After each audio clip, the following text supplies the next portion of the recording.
Good morning everyone. B A second तर्कशास्त्र विषय घेतलेल्या विद्यार्थ्यांचं दुसऱ्या व्हिडिओमध्ये मी पुनश्च स्वागत करतो. मित्रहो, आज आपण बी ए भाग 2 IDS तर्कशास्त्र या विषयासाठी असणारा जो अभ्यासक्रम आहे तो अभ्यासक्रम आज आपण पाहणार आहोत. हा अभ्यासक्रम पुण्यश्लोक अहिल्यादेवी होळकर सोलापूर विद्यापीठामध्ये तत्त्वज्ञान अभ्यास मंडळानं तयार केलेला अभ्यासक्रम आहे. आपल्या सर्वांना माहिती असेल की विद्यापीठ पातळीवरती प्रति 3 वर्षानंतर अभ्यासक्रमाचं स्वरूप बदललं जातं आणि हे अभ्यासक्रमाचं स्वरूप बदलत असताना पूर्णपणे जो पाठीमागच्या 3 वर्षी जो अभ्यासक्रम असतो तो बदलला जात नाही. थोडाफार अभ्यासक्रम बेसिक कन्सेप्ट ज्या काय असतात, ज्या विषयाच्या पायाभूत संकल्पना असतात, त्या संकल्पना या अभ्यासक्रमामध्ये ठेवाव्याच लागतात, कारण त्याशिवाय विषयाचं स्वरूप, विषयाचं हेतू आणि उद्दिष्ट स्पष्ट होत नाहीत. आणि म्हणून काही संकल्पनांना धक्का न लावता ज्या काही नव्यानं समाविष्ट संकल्पना करण्यात आलेल्या आहेत त्या संकल्पनांचा विचार करून एक अभ्यासक्रमाचं स्वरूप ठरवलं जातं आणि हे अभ्यासक्रमाचं स्वरूप ठरवल्यानंतर तो अभ्यासक्रम संबंधित संलग्नित जी महाविद्यालये आहेत त्या महाविद्यालयांमध्ये तो अभ्यासक्रम त्या वर्षी सुरू करण्याचा प्रघात आहे. यावर्षी 2020 साली बी ए भाग 2चा पूर्णपणे सगळ्याच विषयांचा अभ्यासक्रम बदलत आहे. त्यामुळे गेली 3 वर्ष जो काही सिलेबस होता तो सिलेबस आणि हा सिलेबस, तो अभ्यासाचा परीक्षेचा पॅटर्न आणि हा पॅटर्न थोडाफार बदल आहे. त्या बदलाच्या संदर्भामध्ये मी आपल्याला सांगतो. तर्कशास्त्र विषयाचा अभ्यासक्रम पाहण्याच्या आधी मी थोडासा खुलासा करतो की तर्कशास्त्र हा जो विषय आहे हा तर्कशास्त्र 2 विभागामध्ये शिकविला जातो. 2 विभागामध्ये त्याचा अभ्यासक्रम आपल्याला पाहावा लागणार आहे.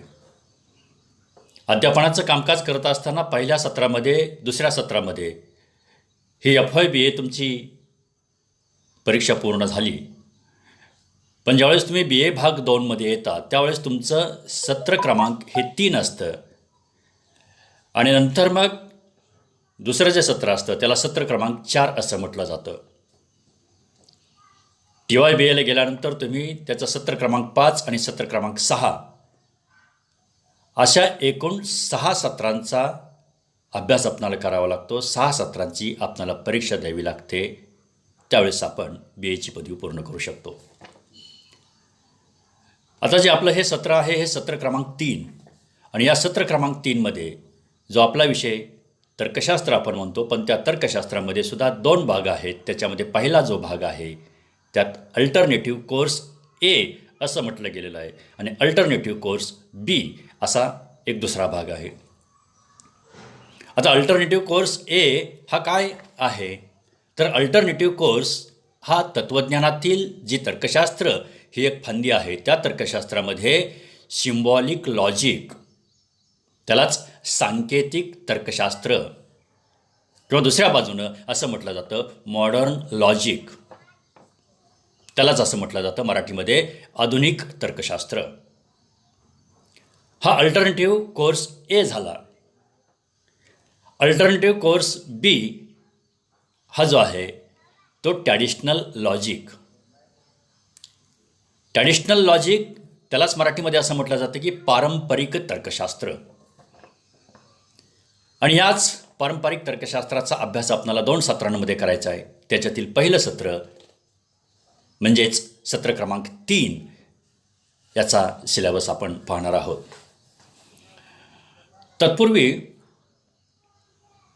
जे लॉजिकचे 2 पेपर आहेत, तर्कशास्त्राचे जे 2 पेपर आहेत त्या 2 पेपरमध्ये काही महाविद्यालयांमध्ये मॉडर्न लॉजिक टीच केला जातो. बऱ्याचशा महाविद्यालयांमध्ये पारंपरिक तर्कशास्त्र टीच केला जातो. पण पारंपरिक तर्कशास्त्र टीच करत असताना, पारंपरिक तर्कशास्त्राचा अभ्यास अध्ययन करत असताना आपल्याला असं दिसेल की हे पारंपरिक तर्कशास्त्राचा हा जो अभ्यासक्रम आहे, हा अभ्यासक्रम ज्यावेळेस आपण लॉची पदवी घेत असतो त्यावेळेस लॉला हा सायंटिफिक मेथड अँड लॉजिक हा विषय अनिवार्य आहे. थोडंसं ट्रॅडिशनल लॉजिकचं मी महत्त्व सांगतोय. म्हणजे लॉचा अभ्यास करत असताना, वकिलीची पदवी घेत असताना आपणाला तर्कशास्त्राचा अभ्यास करावा लागतो, आपणाला विगमन पद्धतीचा अभ्यास करावा लागतो, आपणाला निगमन पद्धतीचा सुद्धा अभ्यास करावा लागतो. ज्या महाविद्यालयांमध्ये 12वीलाच तर्कशास्त्र आहे त्यामध्ये सुद्धा तर्कशास्त्राचा हा जो काही भाग आहे त्यात थोड्याफार कन्सेप्ट त्या 12वीच्या सिलेबसमध्ये आलेले आहेत. हायर एज्युकेशनमध्ये ज्यावेळेस मॅथमॅटिक्सचा आपण अभ्यास करतो त्यावेळेस सिम्बॉलिक लॉजिकसारखा भाग त्याच्यामध्ये काही येऊन गेलेला असतो. फिजिक्स आणि इलेक्ट्रॉनिक्समध्ये आपण ज्यावेळेस पाहतो त्यावेळेस त्याच्यामध्ये सुद्धा सिम्बॉलिक लॉजिकचा काही भाग येऊन गेलेला असतो. आणि आपणाला ज्यावेळेस प्राध्यापक बनायचं असतं, हायस्कूलला शिक्षक बनायचं असतं त्यावेळेस BEd ही पदवी अनिवार्य आहे ज्युनियर कॉलेज आणि हायस्कूलसाठी. आणि ज्युनियर कॉलेज आणि हायस्कूलसाठी BEd ही पदवी अनिवार्य असल्यामुळं त्या BEdचा अभ्यासक्रम करत असताना त्याच्यामध्ये सुद्धा ट्रॅडिशनल लॉजिकच्या काही संकल्पना येऊन जातात. म्हणजे मला असं सांगायचं आहे की तर्कशास्त्र मग ते सिम्बॉलिक असू द्यात किंवा पारंपरिक असू द्यात, या दोन्हीही तर्कशास्त्राचा अभ्यास आपणाला इतर शाखांमधून सुद्धा करावा लागतो. आणि इतर शाखांमधून अभ्यास करत असताना आपल्या ज्या काही पायाभूत कन्सेप्ट आहेत त्या पक्क्या होतात आणि मग आपण पुढं अभ्यासाच्या दिशेनं वाटचाल करू लागतो. या पायाभूत कन्सेप्ट पक्क्या होण्यासाठीच BA भाग 2साठी आयडियास हा जो विषय आहे तो तर्कशास्त्र म्हणून कंपल्सरी आपल्या विद्यापीठानं ठेवलेलं आहे. अनेक विद्यार्थ्यांनी ट्रॅडिशनल लॉजिक हा विषय घेतलेला आहे. लॉजिक आपण त्याला म्हणतो, तर्कशास्त्र आपण मराठीमध्ये म्हणतो. व्यवहारामध्ये बऱ्याचदा आपण म्हणतो की काय तर्क केला, बऱ्याचदा म्हणतो असं आपण की काय लॉजिक आहे त्या पाठीमागं. आणि मग हा जो शब्द व्यवहारामध्ये आपण वापरला जातो तो व्यवहारामध्ये शब्द वापरत असताना खऱ्या अर्थानं लॉजिक काय आहे हेही आपल्याला माहिती असायला पाहिजे. तर्क आपण करतो, तर्कालाच आपण विचार म्हणतो, परंतु हा जो विचार आहे तो विचार कोणत्या दिशेनं करायला पाहिजे याची सुसूत्रता, याची बैठक आपणाला या विषयाचा अभ्यास केल्यानंतर माहिती होते. आणि आपली विचाराची बैठक पक्की होण्यासाठी ट्रॅडिशनल लॉजिक म्हणजेच पारंपरिक तर्कशास्त्र जे काय आहे त्याचा आपण आज अभ्यासक्रम पाहणार आहोत. आणि म्हणून मित्रहो, मी पारंपरिक तर्कशास्त्राचा अभ्यासक्रम काय आहे ते तुम्हाला सांगतो. म्हटलेलं आहे 5 स्क्रीनवरती की alternative course B traditional logic IDS ब्रॅकेटमध्ये म्हटलेलं आहे. तुमच्यासमोर अभ्यासक्रम मी ठेवलेला आहे. सेमिस्टर 3rd असं म्हटलेलं आहे आणि त्याच्याखाली म्हटलेलं आहे डिडक्टिव्ह लॉजिक.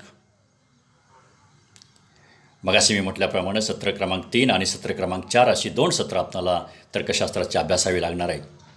आणि म्हणून या सत्र क्रमांक 3मध्ये डिडक्टिव्ह लॉजिक म्हणजेच निगमन तर्कशास्त्र, त्यालाच नैगमनिक तर्कशास्त्र किंवा निगामी तर्कशास्त्र असंही म्हटलं जातं.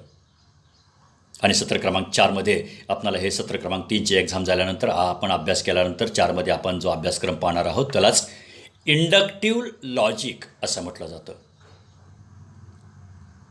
या इंडक्टिव्ह लॉजिकलाच आपण मराठीमध्ये म्हणतो की विगमनाचं तर्कशास्त्र, विगमन तर्कशास्त्र. किंवा दुसऱ्या परिभाषेमध्ये आपल्याला समजेल अशामध्ये विगामी तर्कशास्त्र किंवा त्यालाच दुसरा एक पर्यायी शब्द वापरला जातो वैगमनिक तर्कशास्त्र. डिडक्टिव्ह लॉजिक, इंडक्टिव्ह लॉजिक हे पारंपरिक तर्कशास्त्राचे 2 पेपर झाले. या 2 पेपरमध्ये तिसऱ्या सत्रामध्ये आपल्याला पाहायचं आहे डिडक्टिव्ह लॉजिक. आता डिडक्टिव्ह लॉजिक निगमन तर्कशास्त्र म्हणजे काय, त्याआधी आपल्याला जो पहिला टॉपिक दिलेला आहे त्या पहिल्या टॉपिकच्या संदर्भात nature and scope of logic म्हणजे तर्कशास्त्राचं स्वरूप आणि महत्त्व साधारणपणे आपल्याला सगळ्याच विषयांचा सिलेबस पाहत असताना इंट्रोडक्शनच्या स्वरूपामध्ये प्रत्येक विषयाची पार्श्वभूमी काही संकल्पनांच्या आधारे आपल्याला पाहावी लागते. आणि म्हणून पहिला टॉपिक आपण इंट्रोडक्टरी म्हणून पाहत असताना तर्कशास्त्राचे स्वरूप, तर्कशास्त्राचं महत्त्व हे पाहत असताना मुळातच तर्कशास्त्र म्हणजे काय हे पाहिल्याशिवाय आपल्याला पुढे जाता येणार नाही. आणि म्हणून डेफिनेशन जे आहेत त्या डेफिनेशन्स आपल्याला पाहाव्या लागतील. आणि तर्कशास्त्राच्या डेफिनेशन ज्यावेळेस आपण पाहतो त्यावेळेस तर्कशास्त्राचे एक डेफिनेशन्स नाही. तर्कशास्त्राच्या एका व्याख्यानात पूर्ण तर्कशास्त्र आपल्याला समजतं किंवा पूर्ण तर्कशास्त्र समजलं असं कोणीही गृहीत धरायचं नाही. कुठल्याही विषयाची किंवा कुठल्याही संकल्पनेची, कुठल्याही वस्तूची एखादी व्याख्या आपणाला समजते त्यावेळेस पूर्णपणे आपणाला सखोलपणे त्याचा अभ्यास झाला असा आपण दावा कधीही करायचा नाही. आणि व्हॉट इज लॉजिक? तर्कशास्त्र म्हणजे काय? कारण शास्त्राचे अनेक प्रकार आहेत. पहिल्या व्हिडिओमध्ये मी म्हटलं की तर्कशास्त्र ही तत्त्वज्ञानाची एक फांदी आहे आणि तर्कशास्त्र ही तत्त्वज्ञानाची फांदी आहे. आणि तत्त्वज्ञान काय आहे तर तत्त्वज्ञान सर्व शास्त्रांची जननी आहे. कारण सुरुवातीला ज्यावेळेस ज्ञानाची संकल्पना सुरू झाली त्यावेळेस तत्त्वज्ञानामध्ये या सगळ्या सृष्टीतील घटनांचा, प्रत्येक संकल्पनांचा अभ्यास हा तत्त्वज्ञानामध्ये केला जात असायचा. आणि म्हणून मग हळूहळू या कन्सेप्ट उलगडत गेल्या आणि स्वतंत्रपणे मग त्याचा अभ्यास करण्यात आला. आणि स्वतंत्रपणे ज्यावेळेस त्या संकल्पनांचा अभ्यास करण्यात आला त्यावेळेस त्या अभ्यासाला स्वतंत्रपणे शास्त्र असं म्हटलं जाऊ लागलं. हे उदाहरणार्थ मनाचा अभ्यास करत असताना त्याला मानसशास्त्र असं म्हटलं जातं. वनस्पतींचा अभ्यास करत असताना त्याला वनस्पतीशास्त्र म्हटलं जातं. वरती आकाशाकडे पाहिल्यानंतर ग्रहताऱ्यांचा आपल्या कन्सेप्ट आपल्या लक्षात येतात त्यावेळेस आपण म्हणतो की हे ग्रहताऱ्यांचा अभ्यास म्हणजेच ते खगोलशास्त्र. भूपृष्ठाचा अभ्यास करत असताना तो भूगोलाचा अभ्यास. भूमी अंतर्गत असणारे जे काही खडकांचे स्तर असतील, मातीचे स्तर असतील, खनिजांचे स्तर असतील याचा अभ्यास करत असताना त्याला भूगर्भशास्त्र असं म्हटलं गेलं. लिक्विड स्वरूपात ज्या काही गोष्टी आपल्या सृष्टीमध्ये आहेत त्या सगळ्यांचा अभ्यास करत असताना त्याला रसायनशास्त्र असं म्हटलं गेलं. की ज्या वस्तूला आकार आहे, ज्या वस्तूला जडत्व आहे अशांचा अभ्यास करत असताना त्याला म्हटलं गेलं पदार्थविज्ञान. आणि या स्वरूपामध्ये मग ह्या शास्त्रांची निर्मिती झालेली आपल्याला दिसते आहे. आणि मग या शास्त्रांची निर्मिती होत असताना तर्कशास्त्र ही तत्त्वज्ञानाची फांदी असेल तर तर्कशास्त्र म्हणजे काय हे आधी आपणाला पाहावं लागेल. आणि म्हणून मी मगाशी म्हटल्याप्रमाणे एका व्याख्येत तर्कशास्त्राचं स्वरूप स्पष्ट करता येत नाही. म्हणून तर्कशास्त्राच्या 5 ते 6 व्याख्या आपल्याला पाहाव्या लागतील. तर्कशास्त्राची व्याख्या पाहिल्यानंतर तर्कशास्त्र म्हणजेच सर्व शास्त्रांचं शास्त्र आहे असं ज्यावेळेस आपण म्हणतो त्यावेळेस त्या सर्व शास्त्रांचं ज्ञान होणं आपणाला महत्त्वाचं आहे. आणि म्हणून तर्कशास्त्रामध्ये एक कन्सेप्ट आपण घेतलेली आहे. कन्सेप्ट म्हणजे nature of information. Nature of information म्हणजे अनुमान. तर अनुमान हा शब्दप्रयोग काही विद्यार्थ्यांना नवीन वाटत असेल. हायस्कूल पातळीवरती आपण ज्यावेळेस प्रयोग वगैरे करायचो त्यावेळेस निष्कर्ष, अनुमान, कृती वगैरे अशा प्रकारचे शब्द आपल्या नजरेखालून गेलेले आहेत. पण हे जे अनुमान आहे हे अनुमान आपल्या विचाराशी संबंधित आहे. अनुमान नेमकं काय आहे हे पाहण्यासाठी त्याची व्याख्या आपल्याला करावी लागेल. म्हणजे पहा, मला एखाद्या विशिष्ट वस्तूचं ज्ञान आहे, मला एखाद्या विशिष्ट संकल्पनेचं ज्ञान आहे आणि त्या संकल्पनेच्या ज्ञानाच्या आधारे दुसरी संकल्पना ज्ञान माहीत करून घ्यायची किंवा त्याची ज्ञानाच्या स्वरूपाची विस्तृत स्वरूपामध्ये मांडणी करायची आहे तर त्याला ते अनुमान असं म्हटलं जातं. म्हणजे प्राप्त वस्तूच्या आधारे म्हणजे माहीत असलेल्या गोष्टींवरून आपणाला जे काही माहीत नाही ते माहीत करून घ्यायचं आहे. जे आपल्याकडे प्राप्त आहे त्या प्राप्ताच्या आधारे अप्राप्ताचा शोध घ्यायचा आहे, म्हणजेच अनुमान. म्हणून अशा प्रकारचं अनुमानाचं स्वरूप आपणाला पाहावं लागेल. आणि मग त्या अनुमानाचे 2 प्रकार केलेले आहेत. आता आपण पेपरच्या टायटलशी येतोय पहा.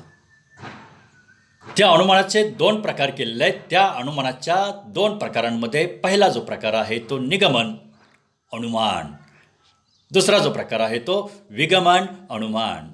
आणि हेच आपले 2 पेपर आहेत. म्हणजे अनुमानाचा पहिला प्रकार हा निगमन अनुमान.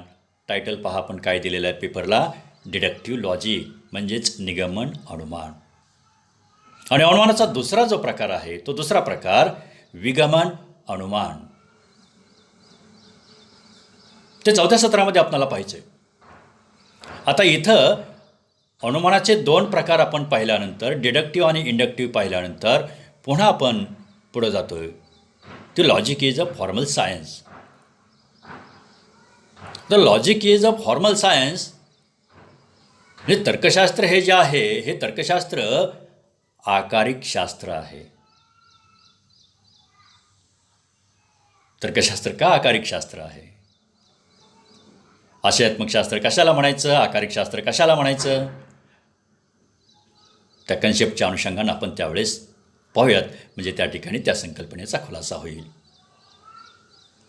पुढची जी संकल्पना आहे ती पुढची संकल्पना deductive and inductive inference. Deductive and inductive inference म्हणजेच निगमन आणि विगमन अनुमान. निगमन आणि विगमन अनुमान हे स्पष्ट करण्यासाठी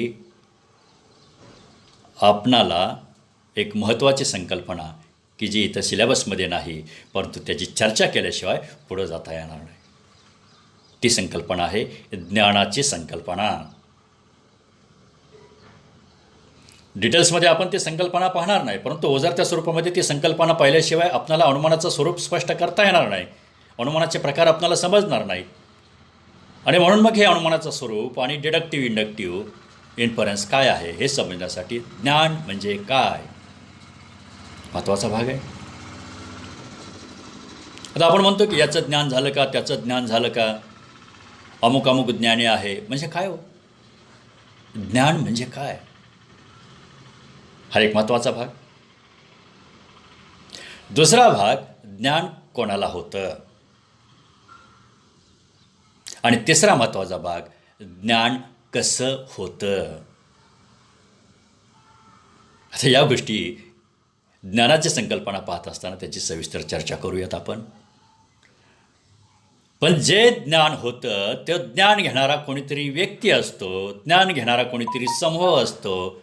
ज्ञान ज्याचं होतं त्या निसर्गातील काही वस्तू असतील किंवा निसर्ग असेल किंवा काही निसर्गातील अमूर्त ज्याला आपण म्हणू, अव्यक्त ज्याला आपण म्हणू, त्या संकल्पना असतील. याचं ज्ञान आपणाला होतं.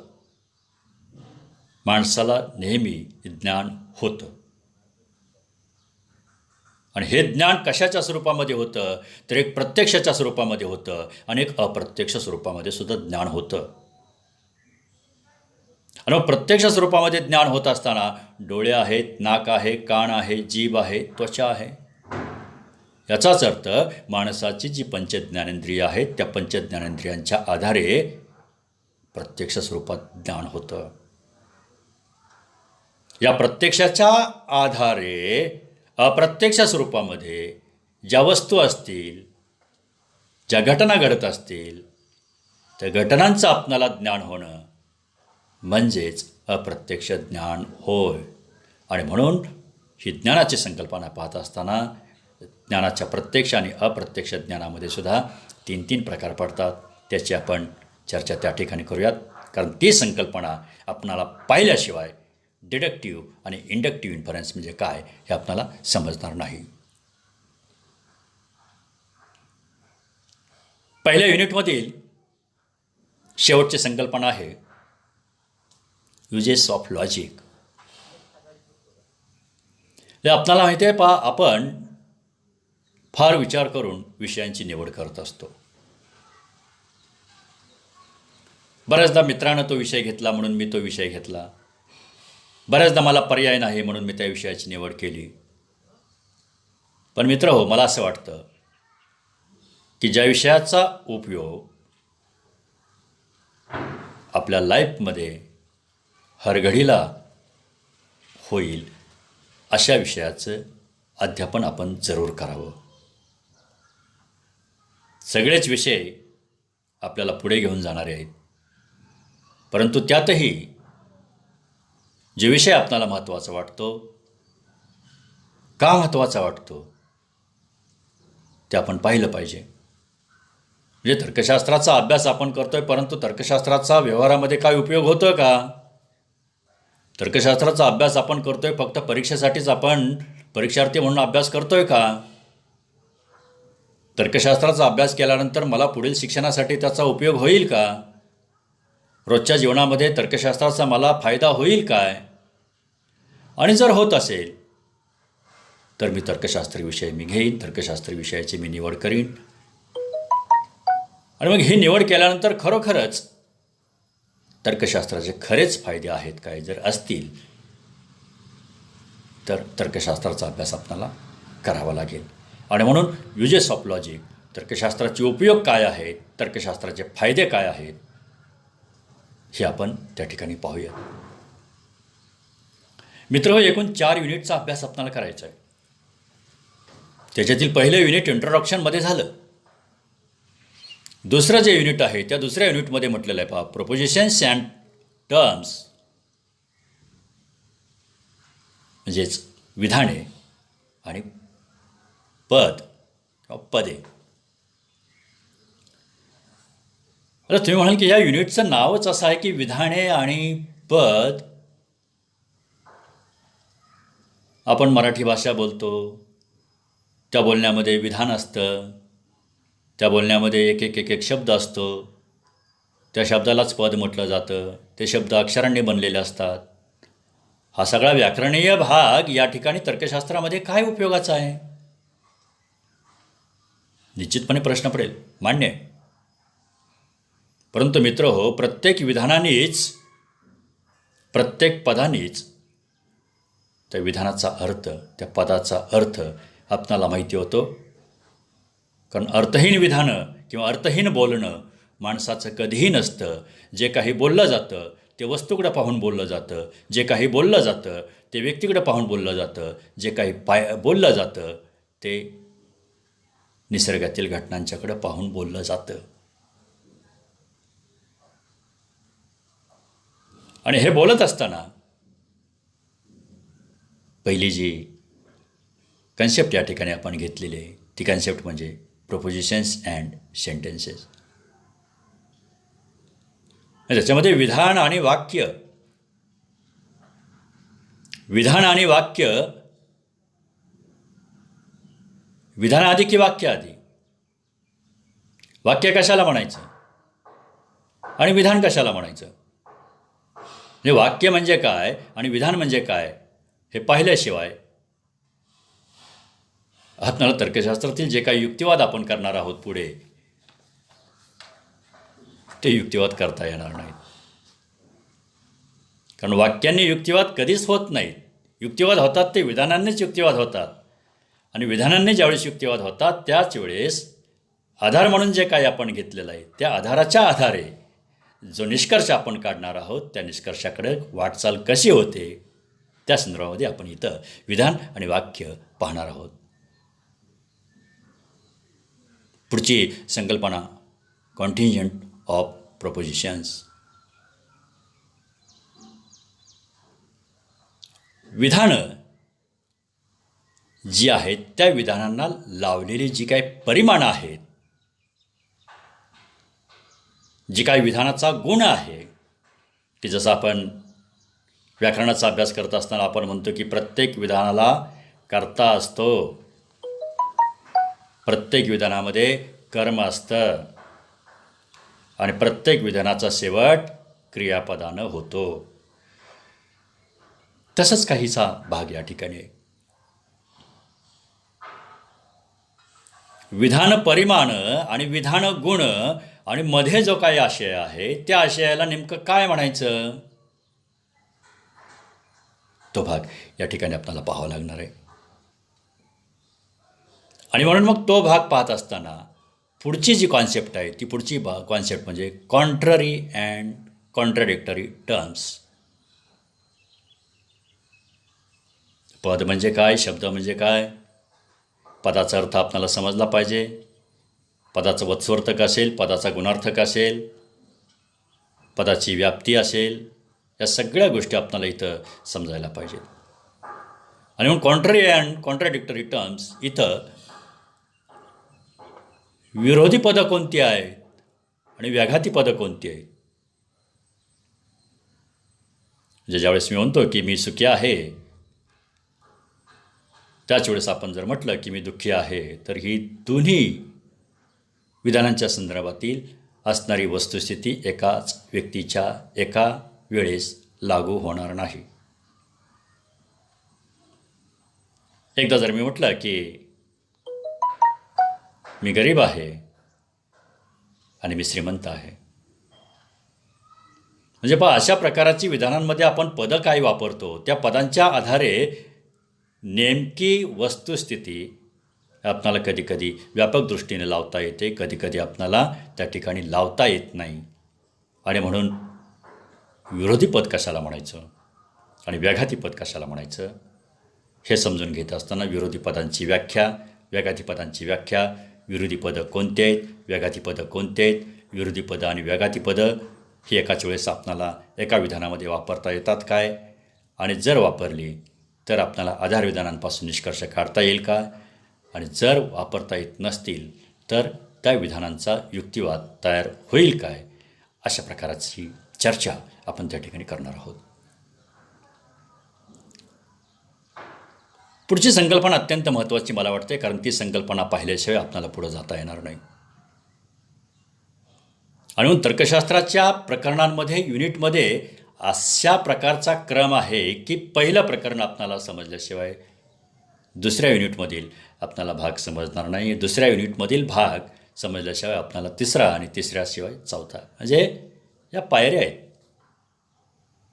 कोणतंही प्रकरण असं स्वतंत्रपणे नाही आहे, कारण पुढच्या युनिटचा, आता आपण ज्या युनिटचा अभ्यास करतोय, ज्या युनिटची आपण चर्चा करतोय, ती चर्चा समजण्यासाठी आपल्याला पाठीमागच्या युनिटची चर्चा आवश्यक लागते.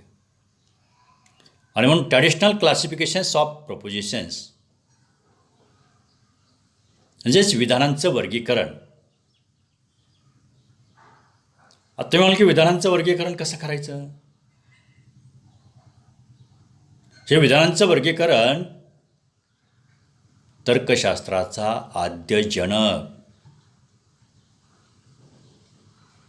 तर्कशास्त्रज्ञ, तत्त्वज्ञ, ज्याचं नाव आदरानं आपण आधी घेतो, ते म्हणजे ॲरिस्टॉटल. याने त्या काळी विधानांची जी वर्गीकरणं केलेली आहेत तीच वर्गीकरणं आजही आपणाला पाहायला मिळतात, आणि याच्यापेक्षा नवीन वर्गीकरणं विधानांची होत नाहीत. आणि म्हणून जी वर्गीकरणं ॲरिस्टॉटलनं केलेली आहेत त्यालाच एक दुसरं नाव दिलं जातं, विधानांची चतुर्वर्ग व्यवस्था. जी 4 विधान आहेत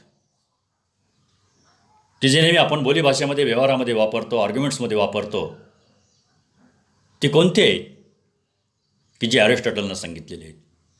एक चौकट पूर्ण होते पहा. एक परिमाण आपण घेतो, क्रियापद ज्यालाच आपण गुण म्हणतो, याच्यामध्ये जो काय आशय भरतो त्याच्यातून एक विधान तयार होतं. अशी 4 विधानं तयार करतात. उदाहरणार्थ मी तुम्हाला एक सांगतो की सर्व आंबे गोड आहेत म्हणतो आपण, विधान आपण स्वीकारलं, सर्व आंबे गोड आहेत. एकही आंबा गोड नाही, पूर्णपणे आपण नाकारलं, पण विधान ते झालं. आंब्याचा ढीग आपल्यासमोर. अशी ज्यावेळेस आपण विधानं करतो त्यावेळेस त्या विधानांचं स्पष्टीकरण आपण नेमकं काय आहे, ॲरिस्टॉटलनं कसं केलेलं आहे, त्याची चर्चा आपण त्या ठिकाणी करणार आहोत. आणि दुसऱ्या युनिटमधील शेवटची संकल्पना डिस्ट्रीब्युशन ऑफ टर्म्स.